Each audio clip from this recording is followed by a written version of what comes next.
Hola, hola por aquí, bienvenidos a otro vlog y pues si no me conoces, soy Rachel, tengo 19 años y vivo en Miami. Hoy mi novio y yo nos despertamos con ganas de ir a la playa y una pausa para apreciar lo lindo que es Miami.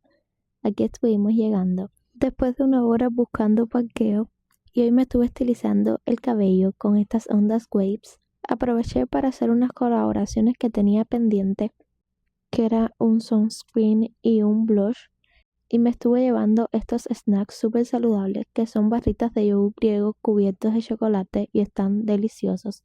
Y bueno, hoy no me estuve bañando en la playa, estuve todo el tiempo sentada en la arena y apreciando lo lindo que es el mar.